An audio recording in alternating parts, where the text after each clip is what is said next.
Bueno, esto ya hemos visto aquí cosas densas. Fijaos, esta es una de esas fotos con incongruencias de luz, por motivos compositivos, pero si os fijáis hay una incongruencia de luz.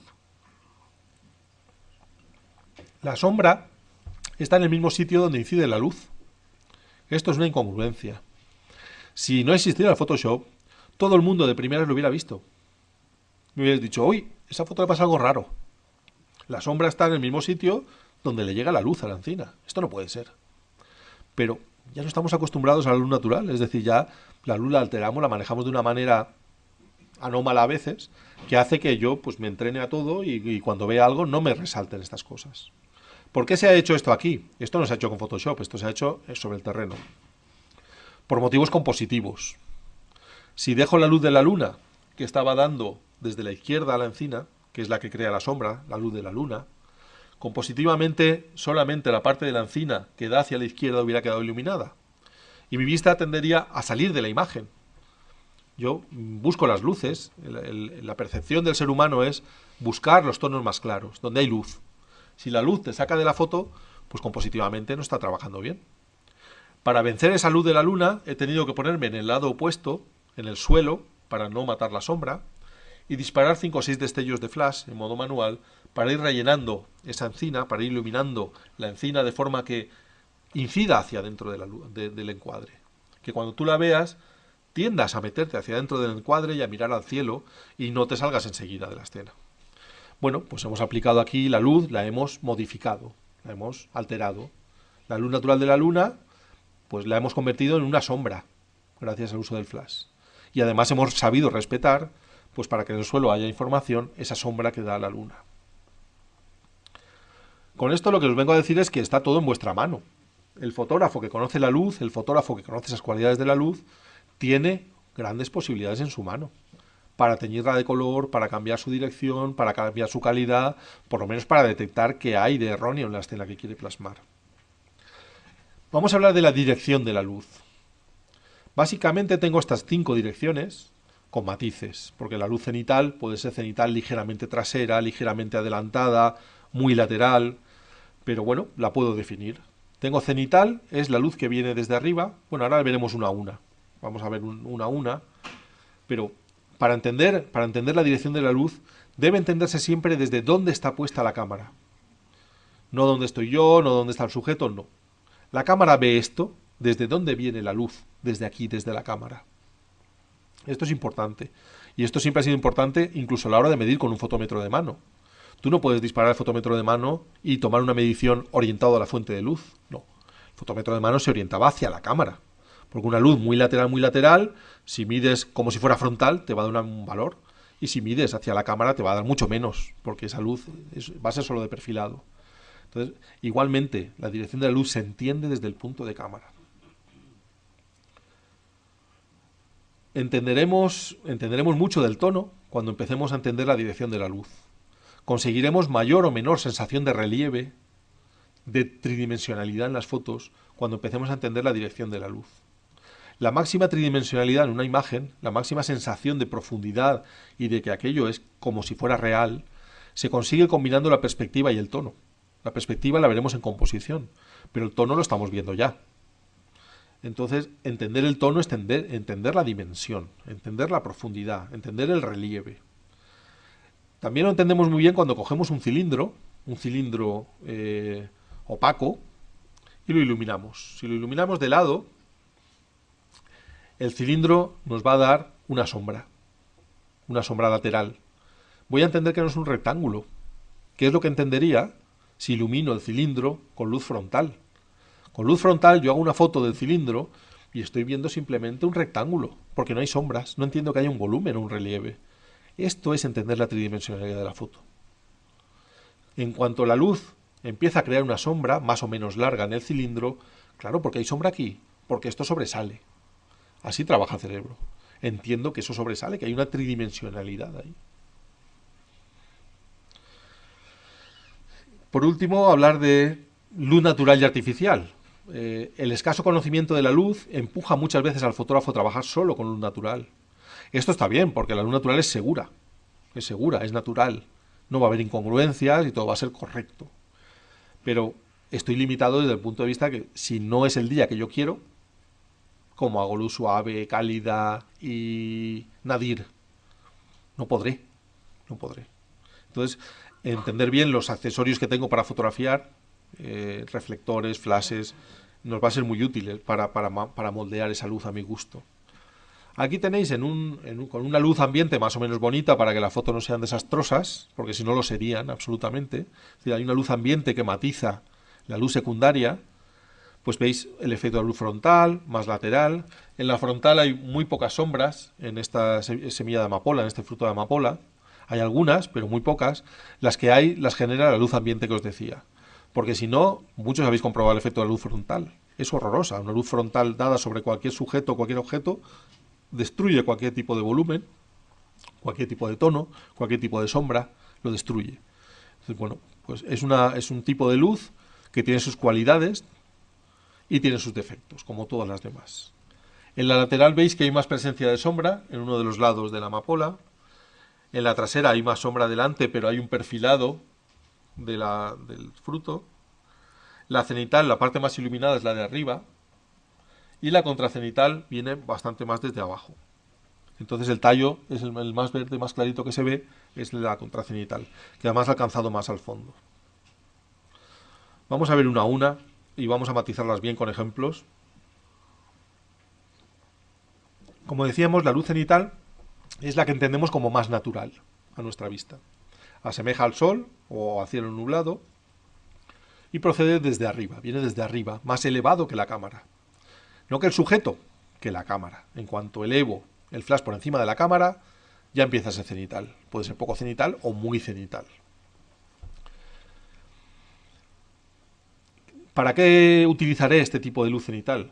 Bueno, la luz cenital se utiliza para separar al sujeto del fondo, para recortar al sujeto del fondo. Aquellos compañeros reciben luz cenital desde arriba. Vosotros también recibís luz cenital. ¿Qué se consigue? Que el pelo, o la cabeza, en mi caso, que no hay pelo, la cabeza está recibiendo la luz de una forma distinta, plana, a la cara o al cuerpo. Los hombros, igual. Entonces, todas las superficies planas con respecto a la luz van a reflejar más intensidad de luz. Veré que el pelo brilla más que allí donde la luz simplemente incide perpendicular. Esto es separar al sujeto del fondo. Digamos que hay un recorte de hombros y cabeza sobre el fondo. Cuanto más separe la luz ambiente, la luz cenital de la luz ambiente, más lo veré. Aquí, como es una luz suave porque proviene de muchos puntos, acaba siendo muy poca la diferencia que veo. Pero la veo. Yo veo que la parte de arriba del pelo brilla de otra forma a la parte lateral del pelo. Si con un flash le diera más potencia al flash, conseguiría resaltarlo mucho más y que el pelo brillara más y los hombros se recortaran más sobre el fondo. Esto es especialmente delicado cuando el sujeto tiene el mismo tono de pelo que el fondo. Si una chica rubia tiene un fondo amarillo del mismo tono que su pelo, pues o lo separo con la luz, o lo dejo corto el pelo, o le doy más luz al fondo. Tengo que separar esos tonos o se funden. Ese pelo va a hacer una pasta con el fondo. O un pelo negro con un fondo negro porque el flash no llega. Pues ese pelo se va a fundir con el fondo y va a quedar muy feo. O pongo una luz que lo recorte y que lo perfile y digas, aquí acaba la cabeza de este señor, la cabeza de este señor no es infinita, pues ahí sí que estoy delimitando su forma. Así que en estudio se busca mucho este tipo de luz. Muchos fotógrafos que no saben cómo empezar, cómo empiezo yo este bodegón. Bueno, busca primero naturalidad en la luz, busca primero una luz suave cenital y de ahí vamos a empezar a ver en los resultados o en el esquema qué problemas voy teniendo y cómo voy complementando esa luz. Esto es una luz cenital de día seminublado. La luz frontal viene desde la cámara, incide desde la cámara en el sujeto. Esto es luz frontal. ¿Qué consigo? Ya hemos hablado un poco de ella con el ejemplo este del flash en la zapata. Pues consigo que no haya sombras, hay pocas sombras. Eso sí, las que haya van a ser muy definidas, muy duras, muy negras, muy sólidas. Sin embargo, la luz frontal tiene la cualidad de que resalta el color. La luz frontal es la que más resalta el color. Cuando quiera tener un tratamiento de color, de verse bien el color, bien saturado, utilizaré luz frontal. Es una luz muy identificativa, permite identificar muy bien al sujeto. Es la que utiliza la policía la que utilizan los científicos que estudian las conchas de los caracoles, por ejemplo. Perdón.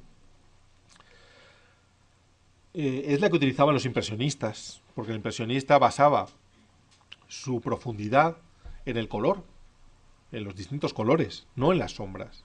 Entonces, impresionista, la mayoría de impresionistas, no todos, pero muchos impresionistas, pintaban con la luz del mediodía.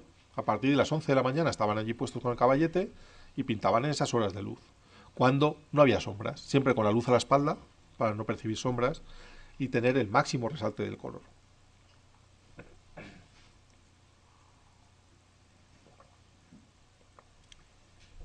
Luz suave, cenital.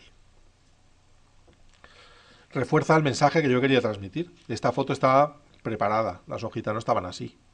Esto es un banco helado, y yo he puesto 2 hojitas con mucho cuidado, porque cuando las tocas se deshielan, se transmite calor, entonces tiene que ser muy rápido. Y bueno, pues esta luz me parecía la más adecuada para esta fotografía. Tuve que hacer sombra yo, porque hacía sol. Si hubiera deshelado enseguida, estaba en una sombra del banco, las puse, hice sombra en la zona del banco donde empezaba a dar el sol, y allí hice la foto.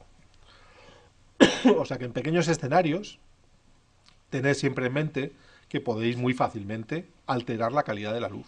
En cuanto hagáis sombra, estáis haciendo una luz suave. La luz va a venir de muchos sitios donde da el sol y no directamente, y eso va a hacer luz suave. 5 minutos después, esa foto ya es irrealizable. El banco se ha derretido, hay que llegar y prepararlo. La luz lateral puede provenir de uno o de otro lado de la cámara, es decir, con respecto al sujeto puede venir de nuestra izquierda o de nuestra derecha. Y lo que va a hacer es que cualquier saliente, cualquier relieve, cualquier cosa que sobresale de una superficie, arroja una sombra. Vamos a imaginar un murito de estos de piedras. Un murito de piedra con estos relieves que tiene la piedra. Si pego el flash a ras de roca, todos los relieves van a hacer una sombra lateral. Y voy a tener esa sensación de que hay bultos, de que es irregular esa superficie. Si lo hago en una cara, la nariz me va a hacer una sombra larga, más larga cuanto más a ras esté. Eso es relieve. La nariz ya no es plana, no es algo que tengo plano en la cara aquí incrustado, no, hace una sombra. Claro, conseguir esa sombra bonita es otro tema. Pero, en fin, a lo que vamos es que la luz lateral me permite conseguir relieve. Para conseguir un relieve agradable, una cierta suavidad en las sombras, tendré que complementar esa luz con un esquema de luz. Es lo último que vamos a ver, es cómo combino todas estas luces en dirección, en color, para tener un resultado estético. Esto es una luz lateral, ya veis, que la piel de la morena aparece pues como muy resaltada, porque la luz ha llegado muy rasante a esa piel.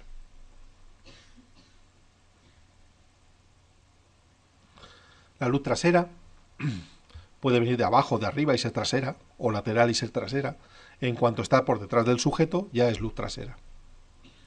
Es una luz que suele perfilar, suele recortar al sujeto, tanto más cuanto más trasera. Si es lateral, pues ilumina una banda más ancha. Si es muy trasera, a veces ilumina solamente una línea, el perfil del pelo, un perfil. Y está muy indicada cuando el sujeto es translúcido. Cuando hay prendas, una prenda vaporosa, con una persona dentro, pues la luz va a transparentar con distintas densidades esa tela, según haya arrugas o no, y es una luz muy adecuada. Esas fotos que vemos de contraluz de ranitas en las hojas, una hoja grande en la selva y una ranita o cualquier insecto puesto ahí, pues claro, la luz trasera lo que va a hacer es crear una silueta, un perfil de ese animal. Es muy sugerente, muy compositiva, porque las sombras van a venir hacia la cámara. Una persona con las piernas abiertas va a crear 2 líneas de luz hacia la cámara, que van a coincidir hacia la cámara. Claro, compositivamente me interesa crear líneas y componer con ellas. Casi siempre es una luz que se suele sobreexponer ligeramente. 1/3 de diafragma, medio diafragma, con el fin de que brille más que la luz principal y efectúe ese recorte. Si es idéntica en intensidad a la luz principal, el recorte no se produce. Las luces se igualan y no veo un recorte. O sea que la luz de recorte o trasera suele estar ligeramente sobreexpuesta con respecto a la luz ambiente. Esta imagen ya la hemos visto, pero ya podemos definir la luz. La luz con respecto a la calidad es suave, no hay sombras duras. Si os fijáis en el suelo no hay ninguna sombra del gamo. No hay sombra. La luz viene de todas partes, se filtra en la niebla y viene absolutamente de todas partes. Es fría, con respecto al color es una luz fría, atmosférica. Ya sé más cosas. Y con respecto a la dirección, pues es bastante cenital. Cenital y en este caso del gamo trasera, porque él está debajo de la encina y la luz está detrás.